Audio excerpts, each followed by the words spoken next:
Long time no see. Hi friends, hope you're doing amazing. Let's put on some makeup. So let's start by gently exfoliating our face by using the facial radiance pads from First Aid Beauty. I love these pads. It's years since I'm using them. And as you can see, I have a lot of redness on the center of my face. And the reason I like these, it's because they are simply gentle with my sensitive skin and makeup looks amazing. Next, I'm misting my face with Aven thermal spring water. This will help my SPF or moisturizer to absorb really fast. For this makeup look, I will use this SPF from La Roche-Posay. I really like it. It's sensitive for skin friendly.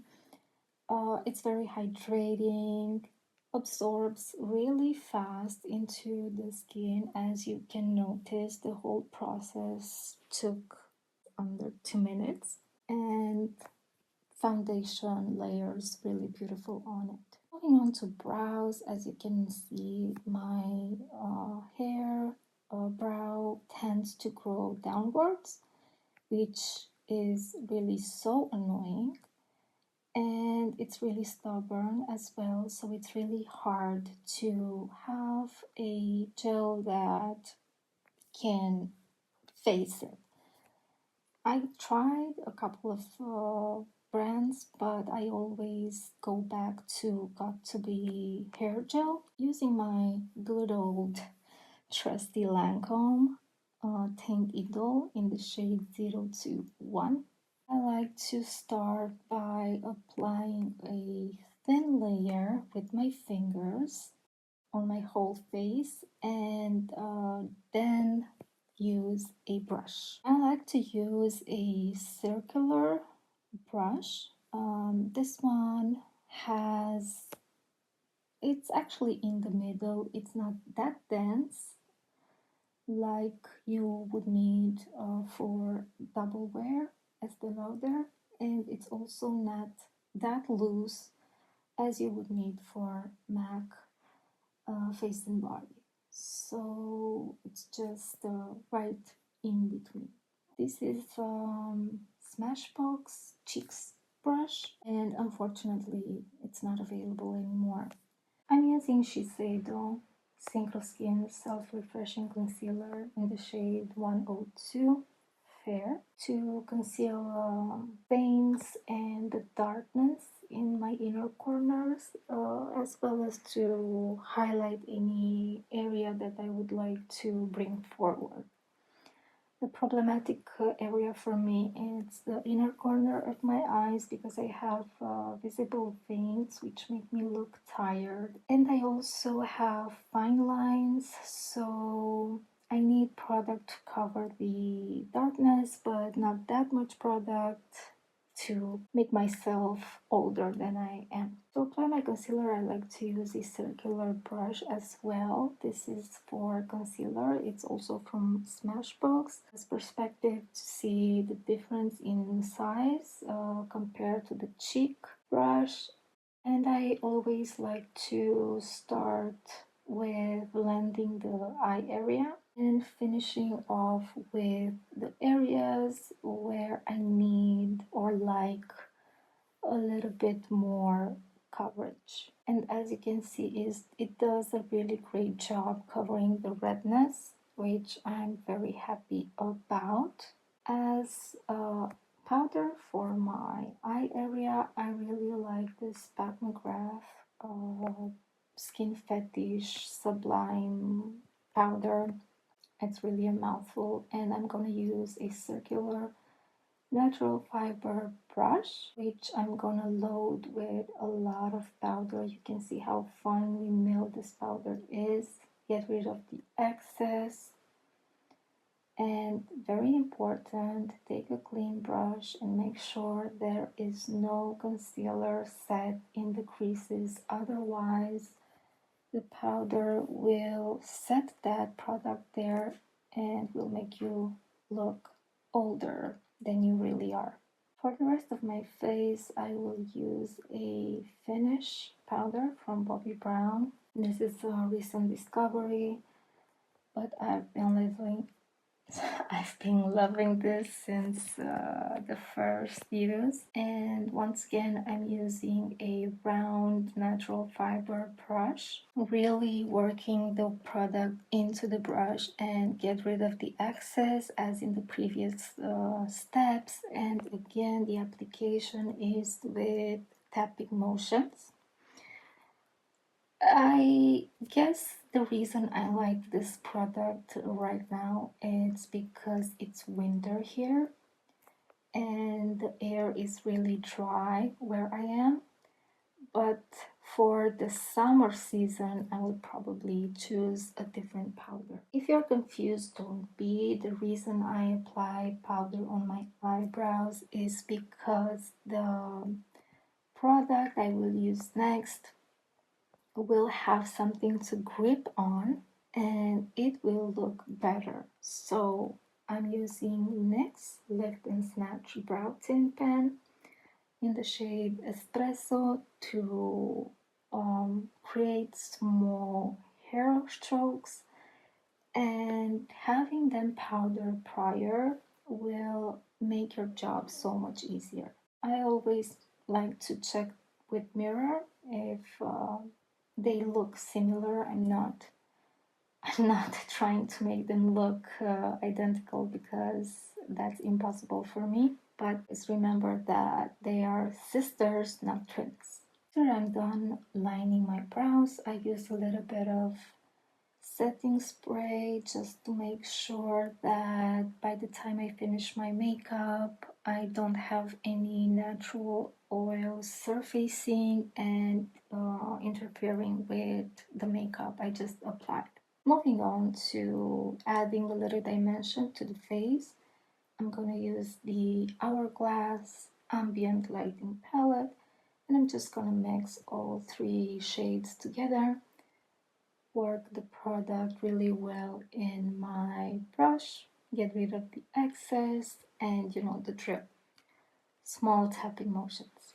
I'm aware that this technique can take longer and it's probably not the best when you're in a hurry, but I like to use this technique because it gives a natural finish to the makeup, and as well with age it's really easy to overdo it and apply too much product. So this will give you way more control in case you over apply the product. And the third point, but this is a personal situation, I am really heavy-handed, so I tend to over apply products. And once again, by working the product into the brushes and get rid of the excess will help me correct more easily the mistakes. I just took the lighter shade and applied it on the inner corners of my eyes to brighten that problematic area even more for me. A little bit of brightening powder on the bridge of my nose, brow bones, all the other areas that I want to highlight. And finally, one more layer of setting mist. Next, I'm using this eyeshadow palette from Sampler Beauty. It's in the shade 04 Undone. The makeup look that I'm going for, it's a personal preference, and I really like the lifted eye looks. And because my eye is going downward, I'm just gonna look straight in the mirror and map out the shape with a circular brush. If you feel like a circular brush might not give you the result that you need, you can always switch it up. In this case, I picked a flat brush for extra precision, looking straight in the middle I am mapping the direction of my eyeshadow with this brush. Now that I have a frame, I'm switching back to the pencil brush and pack more product into the crease. And I'm switching to clean pencil brush to blend everything together. And I'm working on the lateral side. I'm switching the direction of my brush compared to when I'm blending in the inside of my eyelid. I don't know if that makes sense. Maybe I will do another video for that in case you want and figure out better ways to explain. Packing some more product using the flat brush. For the look that I'm going for, I'm just going to repeat the same steps until I reach the level of intensity that makes me happy. With the same flat brush, I am applying the eyeshadow just on the border of my waterline and lash line. So if you can hear some snores, it's my cat Bramsy sleeping next to me.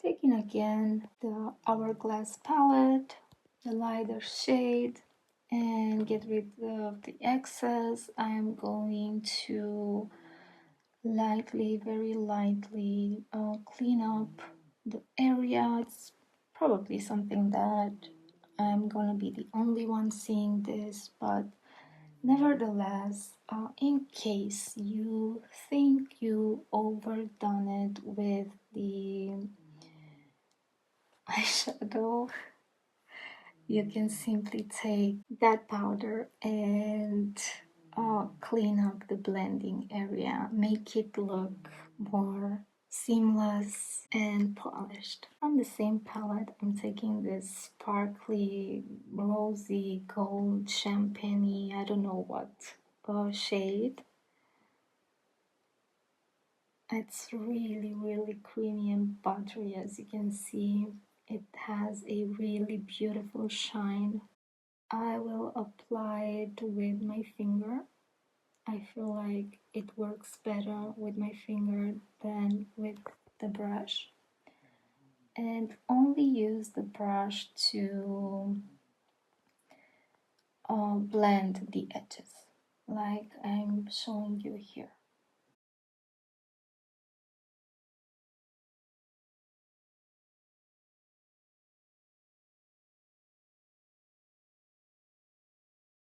Going back to the darker shade, very, very close to the lash line, reinforcing the intensity that I lost when I applied the sparkly eyeshadow. Moving on to mascara, I'm gonna use this one from Hourglass. Can't remember the name, but it's more or less important. I have very sparse lashes. They are also growing downwards, so I don't expect much from a mascara anyway. For lips, I'm gonna use a recent discovery pencil from Ere Perez in the shade Pout. It's really creamy and lasts a decent amount of time on my lips, even though it's this creamy. I wasn't sure what I wanted to use for lipstick, so I just went back into the Sampler Beauty palette and I took the same eyeshadow that I used on my mobile lid and applied it all over my lips. Moving on to blush, I'm using Heaven's Glow blush in the shade Baroque from M Cosmetics. This is a beautiful baked formula made in Italy, and unfortunately the camera doesn't pick up, but this has such beautiful pink pearls in it, It layers really beautiful and it's buildable. It looks really, really beautiful on the skin. It's my favorite blush of all time. As you can see, the more I apply it, the more my face changes. It really gives me such a great mood. The final layer of setting mist, and that is the final look. I hope you enjoyed this look, and I know it's annoying, but please like and subscribe. See you next time. Bye.